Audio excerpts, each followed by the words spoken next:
Drama start होता है main character जीवन को दिखाते हुए। जीवन अभी 4 स्टेज कैंसर से जूझ रही है। आसमान की तरफ देख के ताजी हवा को महसूस कर रही थी। हवा के झोंके से एक फूल की पत्ती उसी की तरफ आ रही थी। जीवन अपना हाथ बाहर निकालते उसे पकड़ने के लिए, तभी एक लड़की खिड़की बंद कर देती है और ये लड़की है सुमन, जीवन की बेस्ट फ्रेंड। सुमिन जीवन से कहती है कि तुम आज भी प्रीटी लगती हो। जीवन हंस के कहती है कि मैं बहुत अनलकी हूँ हस्बैंड के मामले में, लेकिन मैं खुश हूँ कि मुझे तुम जैसी बेस्ट फ्रेंड मिली। सुमिन कहती है कि ऐसा मत बोलो, तुम्हारा हस्बैंड अच्छा तो है। जीवन कहती है कि मुझे लगता है कि मेरे हस्बैंड मुझे चीट कर रहे हैं। उसने मुझे सुबह टेक्स्ट भेजा था I love you and I miss you, और उसके तुरंत बाद ही उसने डिलीट कर दिया। शायद उसने मुझे ये गलती से भेज दिया होगा। सुमिन कहती है कि ज्यादा मत सोचो और तुम्हें हार नहीं मानना है। जीवन की ट्रीटमेंट शुरू होने वाली है, इसलिए सुमिन वहाँ से चली गई। जीवन बेड पे लेटे हुए सोचती है कि पता नहीं मैं लास्ट कब हंसी थी। मुझे 6 मंथ का टाइम दिया गया था, लेकिन अब तो 6 मंथ से ज्यादा हो गया। ये कोई चमत्कार होगा जो उसे 12 महीने हो गए, लेकिन जीवन के लिए ये 12 महीने भी पॉइंटलेस है, क्योंकि उसकी लाइफ कैंसर होने से पहले ही खत्म हो गई थी। उसकी लाइफ में प्यार, हैप्पीनेस और अपना कोई नहीं था।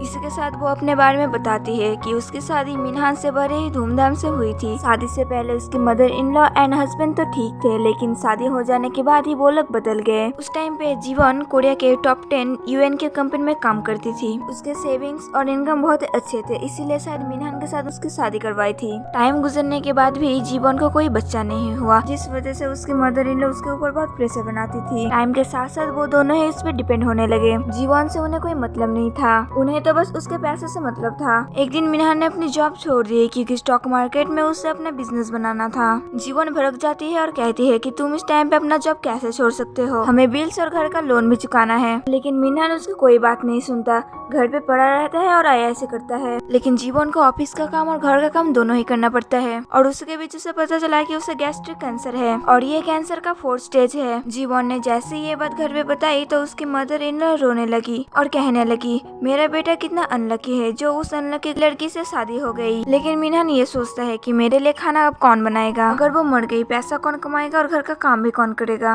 इस टाइम पे जीवन को ये सारी बातें सुनने को मिलती है। मदर इन लॉ कहती है कि जीवन के पास इतने पैसे तो होंगे ही कैंसर ठीक करने के लिए, शायद अभी के टाइम पे कैंसर ठीक भी हो सके। ठीक होने के बाद वो फिर से पैसा कमाएगी और घर पे लाएगी, तो वो ज्यादा टेंशन ना ले। इन सब से हमें पता चले जाता है कि जीवन की लाइफ कितनी दुख से भरी थी। जीवन का ट्रीटमेंट खत्म होता है और वो अपने रूम में जाने लगती है। उस टाइम पे एक नर्स आके कहती है कि तुम अपने पति के अफेयर के बारे में ज्यादा मत सोचो, वरना तुम और भी ज्यादा बीमार पड़ जाओगी। तुम्हें तो खुश होना चाहिए क्योंकि तुम्हारी एक बेस्ट फ्रेंड है जो दिल के बहुत साफ है। जीवन खुश होती है और सुमिन के बारे में बताने लगती है। वो भी यूएन के कंपनी में काम करती है और वो वहाँ की मैनेजर बन चुकी है। तभी हम देखते हैं सुमिन कहीं जा रही थी गाड़ी से और किसी के घर के बाहर मेकअप करने लगती है और वो घर के अंदर चली जाती है और जल्दी से जाके मिनहान के गोद में कूद जाती है। इसका मतलब उसके हस्बैंड के साथ और कोई नहीं, उसी की बेस्ट फ्रेंड के साथ अफेयर चल रहे हैं। इसका मतलब ये दोनों ही जीवन को चीट कर रहे हैं। हॉस्पिटल में डॉक्टर कहते हैं कि अगर आपको अपना ट्रीटमेंट कंटिन्यू रखना है तो आपको पहले के बिल्स पे करने पड़ेंगे, तभी हम आपको ऑपरेशन करेंगे। जीवन को ये बात सुनकर बहुत बुरा लगता है। फिर वो मिनहान को कॉल करती है पैसे ट्रांसफर करने के लिए,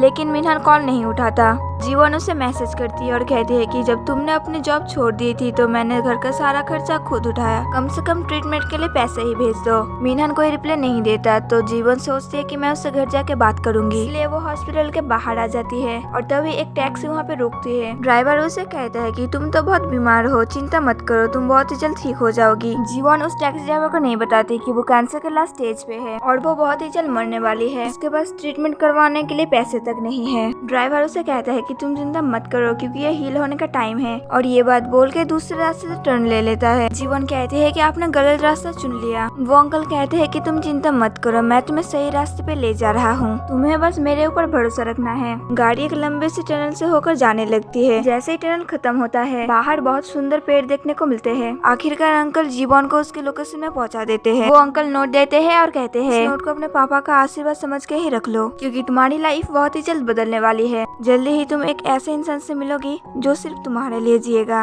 तुम मुझे आज नाराज मत करो क्योंकि आज टैक्सी ड्राइवर के रूप में आज मेरा लास्ट डे है। जीवन वो नोट ले लेती है।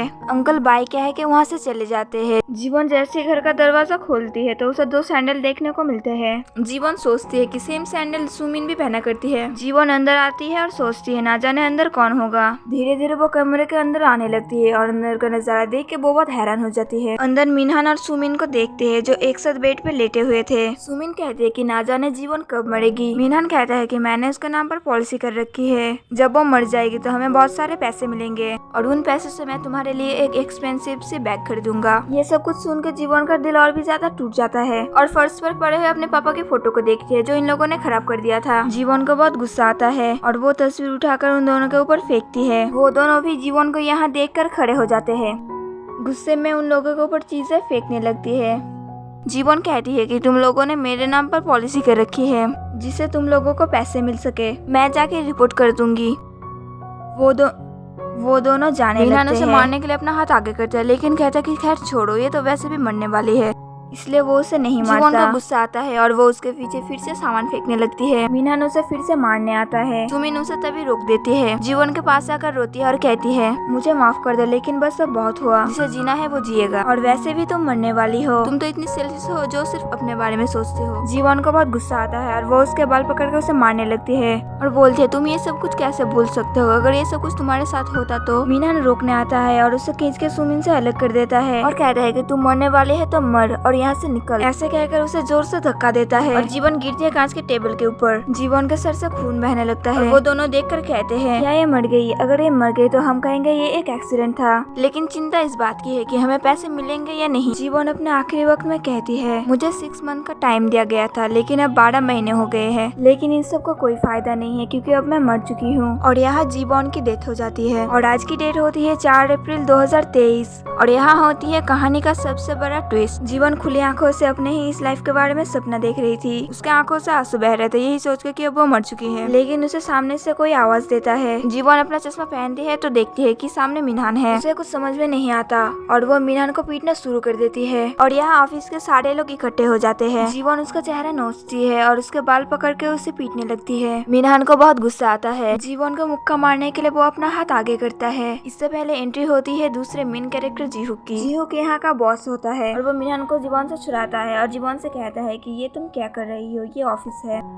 जीवन चारों तरफ देखती है कि सब लोग उसे ही देख रहे हैं। सब कुछ देख के चक्कर खा के नीचे गिरने वाली थी कि तभी उसे जीहुक बचा लेता है। जीवन को अभी भी कुछ समझ में नहीं आ रहा था, इसलिए वो अपने आप को मिरर में देखती है कि उसके बाल सही सलामत है। जैसे ही वो फिर से यहाँ से वो हड़बड़ी में जाने लगी तो उसका पैर टेबल से अटक के वो फिर से गिर गई। उसके ऊपर गर्म पानी का केटल गिरने वाला था, तभी उससे जीहुक फिर से बचा लेता है। यहाँ सुमिन आ जाती है और कहती है कि तुम्हें आज क्या हुआ, और उसे देखकर जीवन और भी ज्यादा घबरा जाती है। जीवन तभी भागकर कंपनी से बाहर जाने लगती है। वो दौड़कर सीढ़ी से उतरने लगती है कि तभी वो फिर से गिरने वाली थी। एंड टाइम पे जीहुक उसे आकर बचा लेता है। जीहुक कहता है कि पहले तुम शांत हो जाओ, अब तुम यहीं पे रुको, मैं तुम्हारे जूते लेकर आता हूँ जो तुम कंपनी में ही भुलाई हो। जीवन बाहर आ जाती है और चारों तरफ का नजारा देख के वो बहुत हैरान हो जाती है। बाहर 2013 का पोस्टर लगा हुआ था, सब में वही आर्टिकल चल रहे थे जो 2013 पे भी था। जीहुक उसके जूते लेकर आ जाता है। जीवन उसे पूछती है कि क्या हुआ था। जीहुक कहता है कि तुम अचानक से चिल्लाने लगी और तुम घबरा के बाहर आ गई और मैं तुमसे यही सवाल पूछता हूँ कि क्या हुआ था। जीवन कहती है कि पता नहीं। जीहुक जीवन को घर छोड़ देता है और उसे कुछ पैसे देता है। जीवन कहती है कि मुझे इसकी जरूरत नहीं। जीहुक कहता है कि तुम अभी ये रख लो क्योंकि तुम अपना पर्स और फोन ऑफिस में ही भुलाई।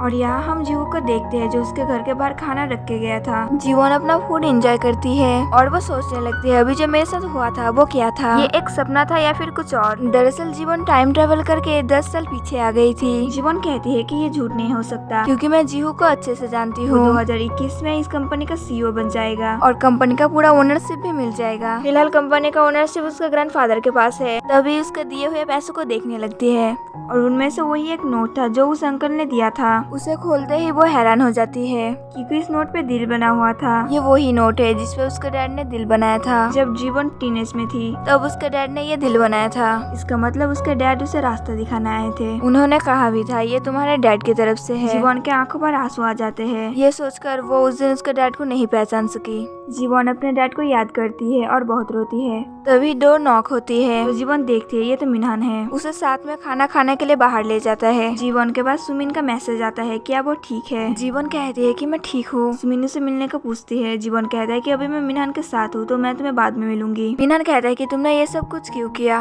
मुझे पता है कि इस टाइम पे लड़कियां पागल हो जाती है लेकिन ऑफिस में तुम्हें ये सब कुछ नहीं करना चाहिए। जीवन कहती है कि तुम ये क्या कह रहे हो। मिनहान कहता है कि तुमने तो मुझसे कहा था कि तुम प्रेग्नेंट हो। जीवन को याद आता है कि एक बार उसका खाना पच नहीं रहा था और उसे गैस्ट्रिक हो गई थी। उसे लगा कि वो प्रेग्नेंट है। मिनहान कहता है कि मेरी बातों का गलत मत समझना, तुम एबॉर्शन कर लो। अगर तुम इस टाइम पे बच्चा ले लेती हो तो तुम्हारा सारा करियर खत्म हो जाएगा। जीवन सोचती है कि जो कहना है कह लो, क्योंकि मैं अगर अभी तुम्हारे इस मीठी मीठी बातों पर आ गई, मुझे पता है अगर मैंने अपना जॉब छोड़ दिया तो तुम बाद में मुझे भी छोड़ दोगे।